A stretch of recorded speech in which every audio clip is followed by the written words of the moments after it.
կառույցների։ Մեր ակնկալիքը իրենց լռության խնդիրը լուծելն է, այսինքն եվրոպական կառույցները լռում են, չեն խոսում։ Եվ մենք պետք է հասկանանք, թե որն է պատճառը, նրանք համաձայն են Փաշինյանի իշխանության այս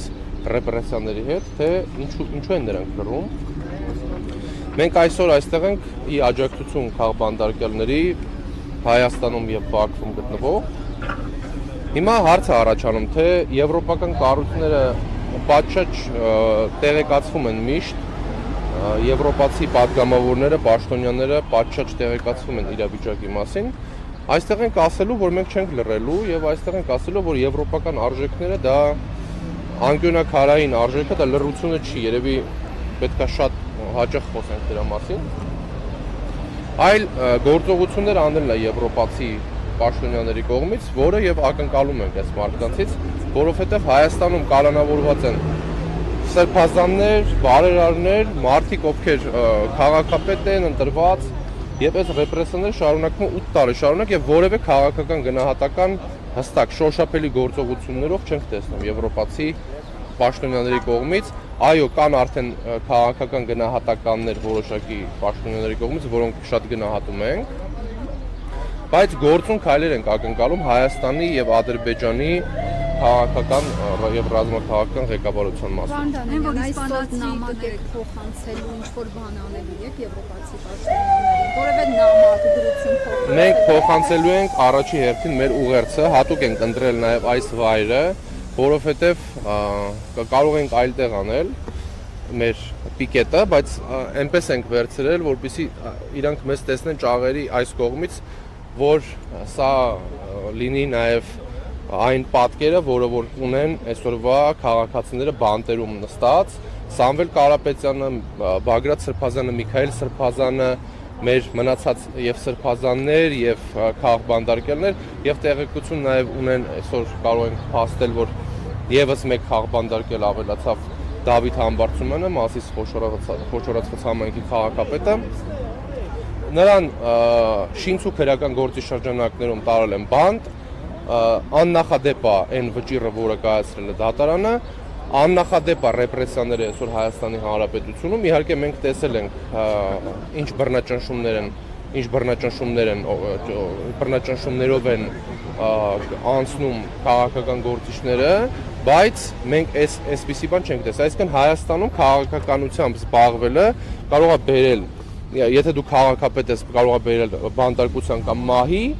կամ առհասարակ քաղաքական որևէ էլի ոտնձգությունների, որ մենք տեսնում ենք այսօր եւ սրա մասին մենք բարձրաձայնել ենք եւ բարձրաձայնելու ենք մշտապես։ Դանիելա, մենք տեսանք 3 Եվրանեստի խորհրդարանական վեհաժողովի նիստում իսպանացի падգամավոր ամոթանք տվեց այս իշխանություններին, որ 40 ոստիկաններով հարձակվում է կարծիքի համար, բանտ եք նետում մարդկանց, բայց սրանք բացառիկ դեպքեր են։ Սա նշանակում է, որ ընդդիմադիրները թերանում են իրենց աշխատանքում, որպեսզի սա համատարած բնույթ կրի, թե ամեն դեպքում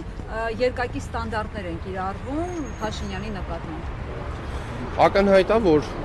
Փաշինյանի իշխանության նկատմամբ կիրառվում են ներողություն։ Ակնհայտ է խանգարումները անընդհատ պահում էի, դա ավելի լավ։ Ակնհայտ է, որ Նիկոլ Փաշինյանի նկատմամբ որոշակի երկակի ստանդարտներ են կիրառվում, որովհետև Փաշինյանի գործողությունները, որոնք նա անում է, որևէ կապ չունեն ժողովրդավարության հետ եւ այն արժեքների, այն ժողովրդավարության, այն եվրոպական արժեքների, որոնց մասին մենք գիտենք պատմության դասագրքերից, որոնց մասին մենք գիտենք մեր դավանած, պահպանողական ժողովրդավարության եւ պահպանողական եվրոպական արժեքներից, որոնց մաս է կազմում նաեւ Հայաստանի Հանրապետության քաղաքացին եւ ուզեցել ենք, փորձել ենք միշտ որ մաս կազմի, բայց այսօր ուղղությունը թեքվել է եւ խաղաղության մասով այլ ձևաչափաձևավորված եւ արդարության մասով Հայաստանում այսօր լրագրողների նկատմամբ ոտնձգություններ են կատարվում, քաշքշվում են, ծեծի են ենթարկում կանանց եւ կապ չունի կինա թե տղամարդ լրագրողներին, խոսքի ազատություն չկա, որովհետեւ խոսքի համար կարող է կալանավորել ինչպես իրավաբաններ, սրբազաններ, հոգեվորականներ, բարերարներ, այդ մարդիկ կալանավորվել են ոչ թե գործողության, ոչ թե ինչ որ ապօրինի գործողության համար, այլ կալանավորվել են բացառապես խոսքի համար։ Հայաստանում, այսինքն արձանագրում ենք, որ չկա խոսքի ազատություն եւ այն հանդուրժողականության եւ սիրո հեղափոխությունը, որը այդ քողի տակ արված հեղափոխությունը, որը 2018 թվականը տեղի էր ունեցել, փաստորեն մահաբեր, պատերազմ բերող, նոր հանձնումներով լեցուն եւ որևէ կապ չունեցող այդ խոստումների հետ գործընթաց է եղել եւ ժողովուրդը խաբվել է։ Հիմա այս տրամաբանությամբ մենք ասում ենք, որ պետք է իմպիչմենտի գործընթաց սկսենք, որովհետեւ վարչապետը չի իրականացրել առնվազն 2021 թվականին տված իր խոստումները, նախընտրական խոստումները, որոնք նա խոստացել էր ժողովրդին, նա խաբել է ժողովրդին եւ մենք դա արձանագրել ենք նախաձեռնելով իմպիչմենտի գործընթաց, իմպիչմենտի արդեն միասնական թեկնածու Դավիթ Համբարձումյանին դրանք բանտարկեցին, որպեսզի կասեցնեն այդ ընթացքը, որովհետեւ ակնհայտ է, որ Հայաստանի Հանրապետությունում ապրող բոլոր յուրաքանչյուր քաղաքացի իրա վրա զգում է Նիկոլ Փաշինյանի ռեպրեսիաները, որովհետև հիմա Մասիսի համայնքապետին են բռնել, մի քանի օր առաջ Գյումրու համայնքապետին են բռնել, քաղաքապետին, եւ այդ մարդիկ, ովքեր իրանց ընտրել են, պատկերացրեք իրանց ապրումները, որ իրանց ընտրված քաղաքապետերին, ով չի ընդունում Նիկոլ Փաշինյանի գիծը եւ համարում է Նիկոլ Փաշինյանի գործողությունները ոչ հայանպաստ, այդ մարդիկ հայտնվում են բանտում։ Եվ մենք այսօր այստեղ ենք ասելով, որ այո, ինչպես դուք նշեցիք, եվրոպացի պատգամավորները արդեն բացահայտ կշտամբում են իշխանություններին, ասելով, որ Հայաստանում այո չկա ժողովրդավարություն եւ մենք այսօր պետքա հասնենք այն գործընթացին, որ դա լինի քաղաքական գնահատական ոչ թե մեկ կամ երկու պատգամավորի կողմից, այլ առհասարակ կառույցների կողմից, միջազգային կառույցների եւ այդ կառույցների պատասխանատուների կողմից, որ Հայաստանում խոշտանգում են քաղաքական գործիչներին, Հայաստանում չկա խոսքի ազատություն եւ դատարանները կատարում են քաղաքական որոշումներ, քաղաքականացված է դատաիրավական համակարգը եւ մարդու իրավունքները դրանից տուժում են։ Պարոն Դանիելյան, դեռ օգոստոսին Եվրախորհրդարանը հույս էր հայտնել, որ խաղաղության այս գործընթացը կբերի նրան, որ ազատ կարձակվեն Բաքվում պահվող գերիներն ու պատանդները։ Ձեր կարծիքով հետևողական կլինի Եվրախորհրդարանը, որպեսզի խոսքը փոխվի գործի։ Առաջի հերթին պետքա մենք որպես Հայաստանի Հանրապետության քաղաքացիներ պահանջատեր լինենք մեր հայրենակիցների ճակատագրին, այն է բարձրաձայնենք եւ չհրաժարվենք Բաքվում պատանդարված մեր հայրենակիցների իրավունքները պաշտպանելուց։ Այսինքն ինչ է նշանակում խաղաղության համաձայնագիր առանց ռազմագերիների, առանց ռազմաքաղաքական ղեկավարության մասին որևէ հիշատակման։ Ինչ է դա նշանակում։ Դա նշանակում է, որ չկա որևէ գործընթաց, որը հայանպաստ է, եւ այն գործընթացը, որը Փաշինյանը իրականացրել է այդ խաղաղության քողի տակ նոր հանձնումների, մասնավորապես նկատի ունեմ Սյունիքի ճանապարհը եւ Միջանցքը, ոնց որ ասում են միջազգային տարբեր ներկայացուցիչներ տարբեր համակարգերի, բայց օրվա իշխանությունները Հայաստանի կառավարիչները ասում են Միջանցք չկա, բայց բացի Հայաստանի կառավարիչներից բոլոր մնացած կողմերը այդ ճանապարհին Միջանցք են ասում եւ այդտեղ Հայաստանի շահը տեսնելը անգամ մանրադիտակով հնարավոր չի։ Մենք պետքա կարողանանք միասնական լինենք, կարողանանք ջնջենք սևերի եւ սպիտակների կործանարար գծերը եւ միասնական կարողանանք ասել, որ Նիկոլ Փաշինյանը այո, չի ներկայացնում Հայաստանի Հանրապետության քաղաքացու շահը, Նիկոլ Փաշինյանը ներկայացնում է սեփական աթոռը պահպանելու ծրագիրը։ Սեփական աթոռը իշխանությունները պահում են ամեն գնով, ընտրությունների միջոցով կլինի, արտահերթ ընտրությունների միջոցով կլինի, բոլոր դեպքերում մեզ պետք է միասնականություն եւ մեզ պետք է չլռել։ Լռության գինը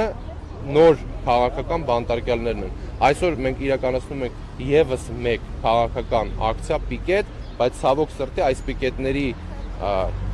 այս պիկետները միայն շատանում են, չեն նվազում եւ մենք ցավոք սրտի անընդհատ հայտնվում ենք դատարանների հայատներում կամ այլ տեղերը նրա պատճառով, որ նոր քաղաքբանտարկյալներն են, նոր քրեական գործեր եւ նոր քաղաքական հետապնդումներ են իրականացվում քաղաքական այս կամ այն գործչի ընդդիմադիր այս կամ այն կարծիքը ներկայացնող անձանց վերաբերյալ։ Դուք խոսում եք այս իշխանության ժամանակ ռեպրեսիաների մասին, ԱԳՆ նախարար Արարատ Միրզոյանն ասաց իմ ընդդիմադիր եղած ժամանակ ընդդիմադիրներին սպանում էին։ Քանի անգամ եք սպանել Արարատ Միրզոյանի եւ իր թիմակիցներին։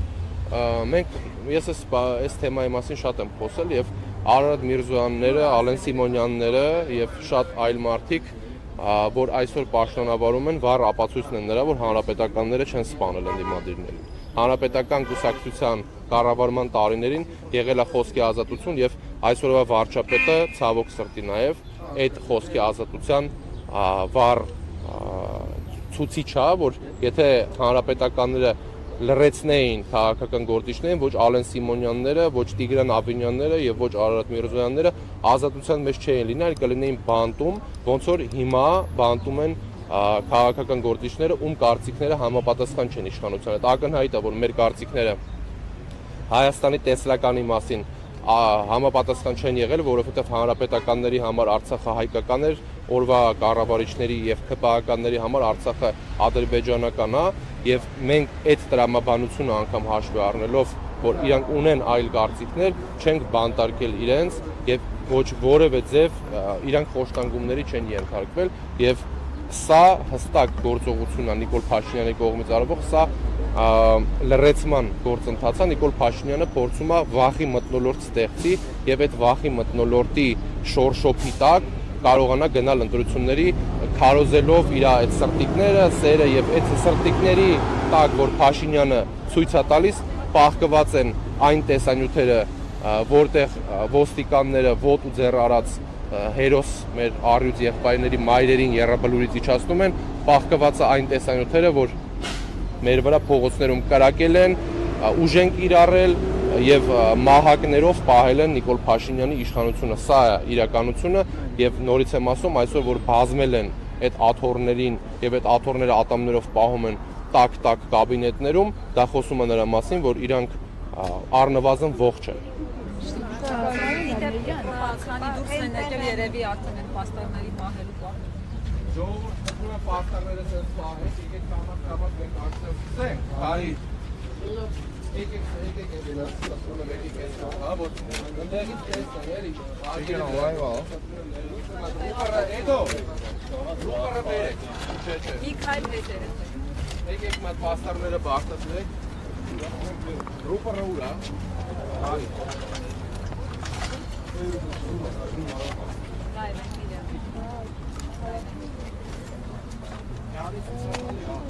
Երեխեք բացրեք ժողովուրդ ջան, այս կողմ մի քիչ եկեք, խնդրում եմ բոլորի